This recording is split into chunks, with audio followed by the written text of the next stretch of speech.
할머니가 읽어주는 하나님 말씀 쉬운 성경 사도행전 3장. 어느 날 오후 3시 기도하는 시간이 되어 베드로와 요한이 성전으로 올라가고 있었습니다. 성전 문에는 태어날 때부터 걷지 못하는 사람이 앉아 있었습니다. 사람들이 그 사람을 날마다 메고 와서 아름다운 문이라 부르는 성전문에 앉혀놓고 성전에 들어가는 사람들에게 구걸을 하게 하였습니다. 베드로와 요한이 막 성전으로 들어가는 것을 보고 걷지 못하는 사람은 그들에게 구걸을 하였습니다. 베드로는 요한과 함께 그 사람을 눈여겨 본 후에 우리를 보시오 라고 말했습니다. 그 걷지 못하는 사람은 무언가 얻을 것을 기대하면서 두 사람을 쳐다보았습니다. 그러나 베드로는 이런 말을 하였습니다.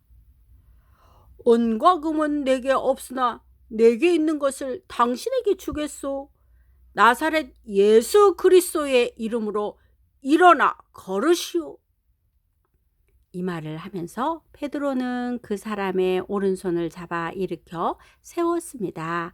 그러자 그 사람의 다리와 발목에 힘이 생겼습니다. 그 걷지 못하던 사람이 벌떡 일어나 걷기 시작하였습니다. 그는 두 사람과 함께 성전으로 들어가 걷기도 하고 껑충껑충 뛰기도 하면서 하나님을 찬양하였습니다. 모든 사람이 걷지 못하던 사람이 걸어 다니는 것과 하나님을 찬양하는 것을 보았습니다. 사람들은 그가 처음부터 성전의 아름다운 문에 앉아 구걸하던 바로 그 사람이라는 것을 알고서 눈앞에서 벌어진 이 일로 인해 크게 놀라며 이상하게 생각했습니다. 그 사람은 베드로와 요한을 꼭 붙들고는 놓아주질 않았습니다. 사람들이 모두 놀라 베드로와 요한을 보러 솔로몬 행각이라 부르는 곳으로 몰려들었습니다. 베드로가 이 사람들을 보고 말했습니다. 이스라엘 백성 여러분, 왜 이 일로 놀라십니까? 왜 그런 눈으로 우리를 보고 계십니까? 우리의 능력이나 우리의 경건함 때문에 이 사람이 걸을 수 있게 되었다고 생각하십니까?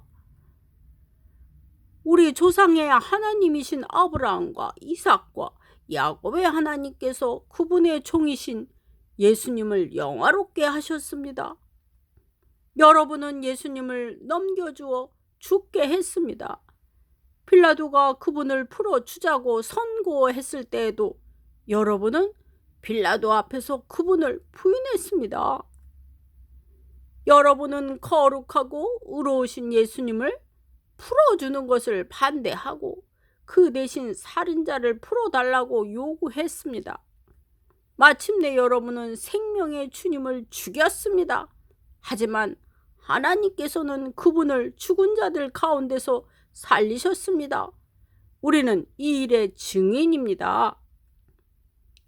예수님의 이름을 믿는 믿음 때문에 여러분이 보고 아는 이 사람이 건강하게 되었습니다.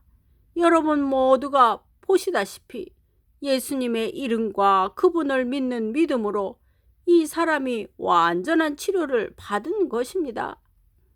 형제 여러분, 저는 여러분들이 여러분의 지도자들처럼 예수님이 어떤 분이신지 잘 알지 못하여 이런 일을 행했다는 것을 압니다.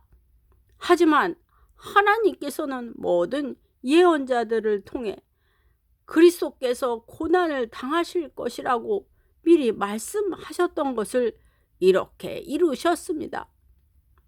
그러므로 여러분은 회개하고 하나님께로 돌아오십시오.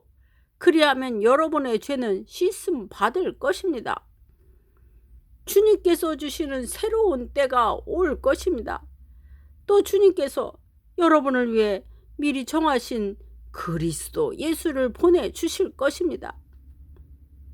예수님은 하나님께서 오래전부터 그의 거룩한 예언자들을 통해 약속하신 대로 모든 것을 원래의 모습대로 회복시킬 때까지 하늘에 머물러 계셔야만 합니다. 모세가 전에 이런 말을 하였습니다. 너희 주 하나님께서 너희 형제들 중에서 나와 같은 예언자 한 사람을 세우실 것이다. 너희는 무엇이든지 그분이 하시는 말씀에 귀를 기울여야 한다. 누구든지 그분의 말을 듣지 않는 사람은 하나님의 백성 가운데서 끊어질 것이다. 사무엘을 비롯해서 그의 뒤를 이어 하나님의 말씀을 전한 모든 예언자들이 이 시대에 대해 예언하였습니다. 여러분은 예언자들의 후손들이며 하나님께서 여러분의 조상과 맺으신 언약의 후손들입니다. 하나님께서는 아브라함에게 이런 말씀을 하셨습니다. 내 자손으로 말미암아 땅에 있는 모든 민족이 복을 받을 것이다. 하나님께서 하나님의 종을 세우셔서 여러분 한 사람 한 사람을 악한 길에서 돌이키게 하시고 복을 주시려고 그분을 먼저 여러분에게 보내셨습니다.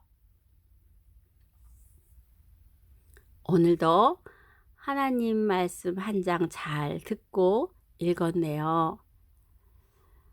우리는 예수님을 믿는 축복된 하나님의 자녀예요. 예수님을 닮아가는 삶이란 아주 커다란 것이 아니에요. 부모님께 순종하고 사랑하며 살아가는 것, 또 형제 자매, 누나나 오빠, 형, 동생을 서로 사랑하고 존중하고 배려하며 살아가는 것, 또 우리의 친구들과 사이좋게 또 사랑하며 살아가는 것들이에요. 하지만 가끔가다 화가 날 때도 있지만 화가 나는 것이 나쁜 것이 아니라 화가 날 때 그때 예수님이라면 내가 좀 참아야지 하는 생각을 하는 그런 작은 것도 예수님을 닮아가는 삶이랍니다. 기도의 후원자이고 지지자이며 열렬한 팬인 할머니가 사랑하고 축복해요.